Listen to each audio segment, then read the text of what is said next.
Atik zetara, hasieratik bukaerara, bertsolaritzaren ABD-a aletu nahi dugu bertsolari aldizkariaren ABD podcast berrian. Ez dut txikia egin, urbotilari tragotxo bat jo, eta eztarria berotu nahi dugu lehen atal honetan. Bertsolariarentzat ezinbestekoa den tresna da, ahotsa.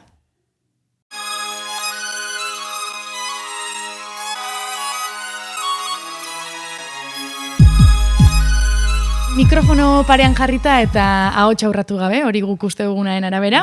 Hemen daukagu gure ABD podcastaren lehen gonbidatua, Maialen Atzaiuz, kaixo? Kaixo, mila esker. Bueno, atalean ahotsaren inguruan hitz egingo dugu. Ados, alfabetoa da kontua, ezta? Hori da, aletra hartu dugu, ahotsa eta hortara goaz. Ados. Ona, orokorrean botako dizut, bertsolariarentzat zure ustez, zer da ahotsa?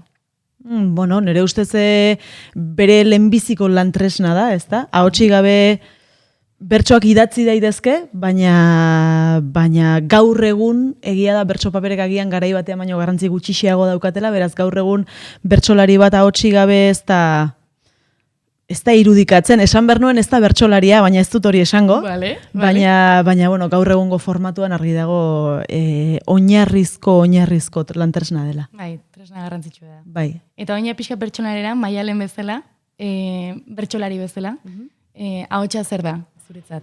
Bueno, beira, askotan loreak bota izan dizkidate, ezta? Nire ahotsagatik eta gogoan dute umean nintzenetik, ahotsa edo kantaera edo dena delakoagatik. Kantaera ere hori da, alderi dago bien artean, hori bertsolari bezala eta kantari bezala. Bai, ez dago inolako, nire ustez ez da inundik inolare gauza berdina, ezta? Bertsolari bezala edo kantari bezala bertso bat bota edo kantatu oso desberdina da, ezta? Eta asko igertzen da hori gainera, kantari batek edo bertsolari ez den batek bertso bat botatzen duenean, normalean edo askotan kantatu egiten du, eta guk hor diferentzia sutilagian bat, baina diferentzia erraldoi bat sumatzen dugu.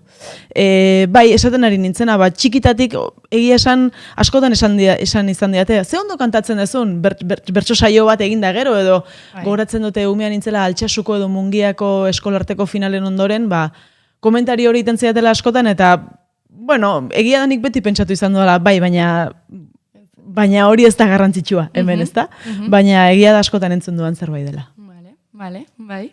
Eta egia da bertsolari lantzen dituzuela errimak, gaiei heltzeko ikuspuntuak baita ere, ariketetan estrategia ezberdinak ere lantzen dituzue, baino ahotsa edo kantaera lantzen dan zerbait izaten da bertsolariarentzat? Ni ez naiz bertso eskola guztitan sartuko, eta ez naiz sartu, baina esango nuke orokorrean ezetz. Eta esango nuke nik uste dut gutxi etxita dagola edo gutxiegi lantzen dan zerbait dela eta erreparo gutxiegi jartzen zaion zerbait. Guk egia da garai batean Hendaiako bertso eskolan landu genula. Eta etorri zitzaigula, ekarri zigutela Jose Mari Ostolaza izeneko gizon bat, Urruñako, Urruña inguruko abeslari bat edo dena delako, eta hilabetean behin edo horrela bertso eskolan kantaera lantzen genuen. Hilabetean behin, Bai, hilabetean behin kantaera lantzen genuen, ez denbora luzean, baina ez dakit, pare bat urte izango ziren, edo urte bat izan zen, ez dakit. Baina guk landu genuen, bai, horre amets eta sustra izan ziren gure irakasleak urte batzutan, eta beraiek ibili ziren Jose Mari Ostolazarekin, eta guri ere zerbait sartu nahi izan ziguten. Igual bat emateko rapunte bat hartuko du, eta... Bai, egia esan, uste dut berez epai irizpideetan zerbait sartuta dagola berez kantaerari buruz. Habitu nik ez egin hori. Uste dut baietz, uste dut diola, ez daukate guztiz garbi, baina uste dut diola kantaerak ulermena trabatzen baldin badu, berez epai irizpideetan zerbait badago. Baina, hori... Beitu, ipatu dezu zerbait eta gero sartuko gehan gai horretan. Bertso eskoletan aritu gehanok, beitu, ni urte batzuk egin ditut bertan, egon ja nahi zibiltzen, baina gero beste esparru batea jute gehanean, edo beste registro batera jute gehanean kantatzera, adibidez, niri gertatu zait, jende asko izatea bertsolari batek bezala abesten duzu. Bai. Edo bertsolari ahotsa daukazu. Ez dakizuri noiz gertatu zaizun beste registro baten kantatzen, Ez, egia esateko ez, hori ez diate esan. Vale. Alderantzizkoa igual bai, gehiago ez, ba, igual bertsoa kantatzerakoan, ba, igual melodia badaukadala, edo belarria badaukadala, edo hori bai, baina alderantzizkoa ez zetin ez gertatu. Vale. Egia da bertsolari erregistrotik, ateratzen naiz, Vale, hori esan manizun, ezberdin kokatzen dezu, zuk uste dezu ezberdin kokatzen dezula hotxa bertsolaritzan, bertsolak kantatzen eta gero kantari gisa? Eske, Mikel, egia esango izut, Etza kontatzen. Ez dakit ezer horri buruz. Esanet, nik ez dakit ahotsa nola kokatzen den, ez dakit ezer horri buruz. Guzti zen, ere berdin hartatzen, esaten ziatenean, esaten nun, ez dakit zer egiten duten. Ez dakit zerri buruz aizean, edo zer da hor da ona. Kontzeptu horiek entzunda dauzkat, baina teknika ez daukat. Analfabetoa naiz horretan. Bueno, lasai, babagabi ez pasatzen. Bueno, hain ja beste atal bat egingo dugu salto, ABD podcastean asmoa da atal bakoitzan elkarrezketatu bat dago, gonbidatu bat, baina gero beste gonbidatu baten ahotsa sartzen dugu.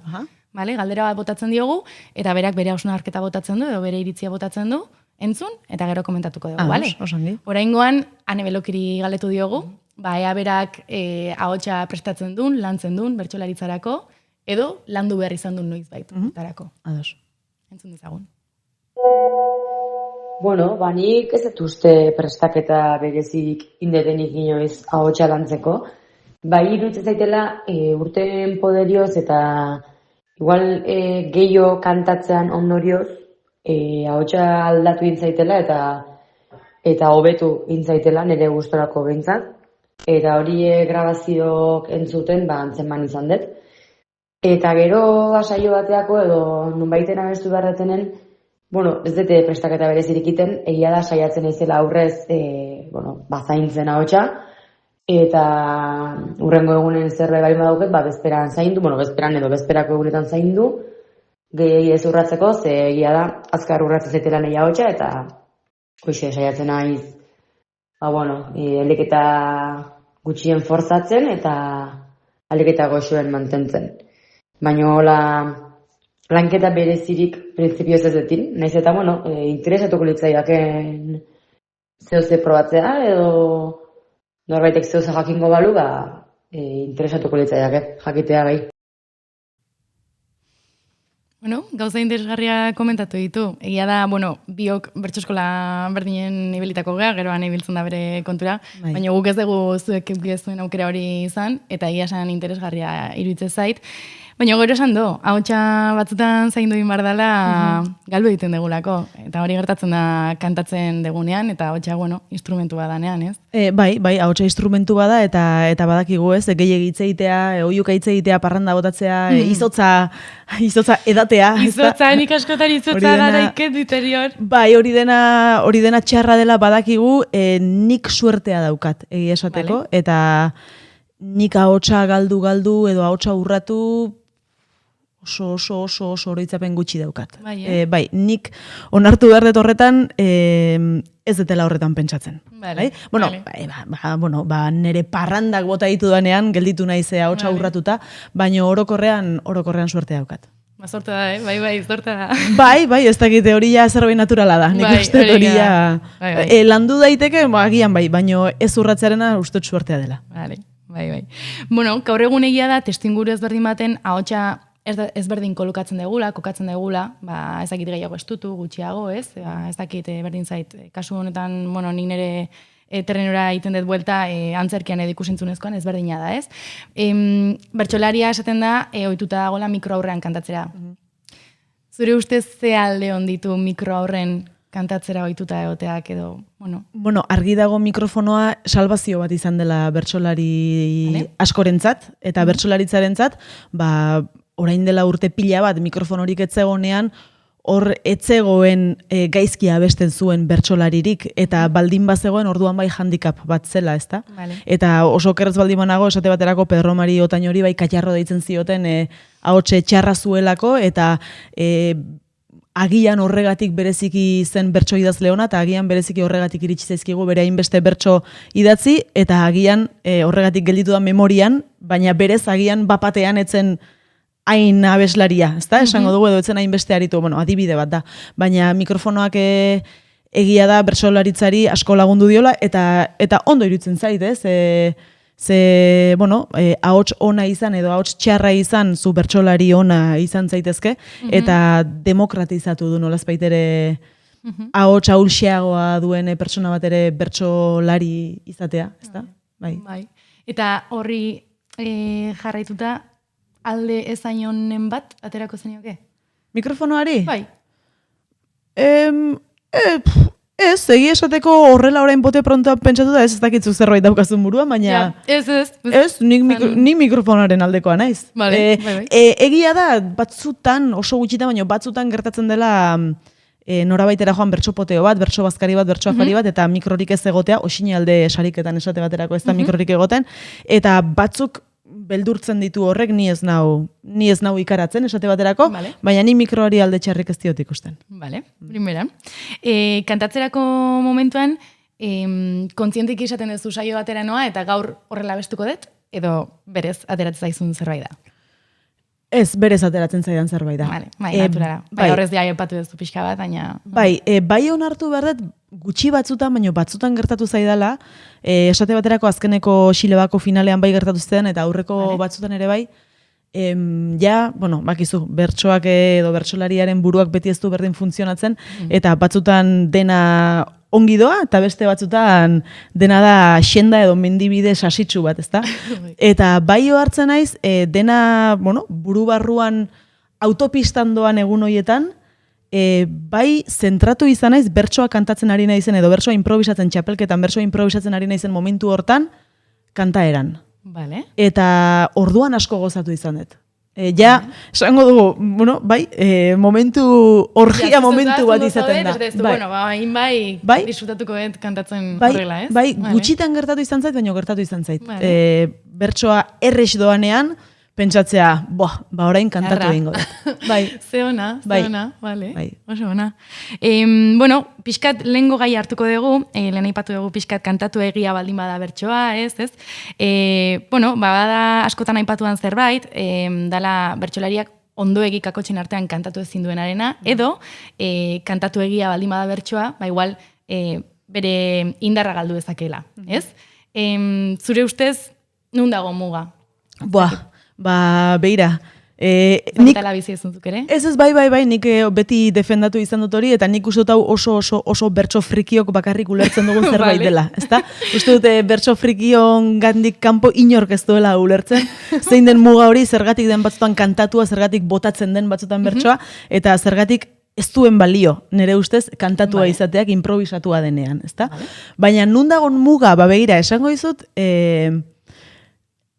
aurtengo Xilaban, ligiko saioan, final erenetan, edo ez dakiz ziren, lehendabiziko saio hartan gurekin zegoen Xiberutar bat, kantuan, Beñat Larrori izenekoa, Xiberuko botzako esataria da bera, eta lehendabiziko aldiz, iruditu zitzaidan, posible zela bertso bat kantatzea, baina hala ere bertsoa izatea.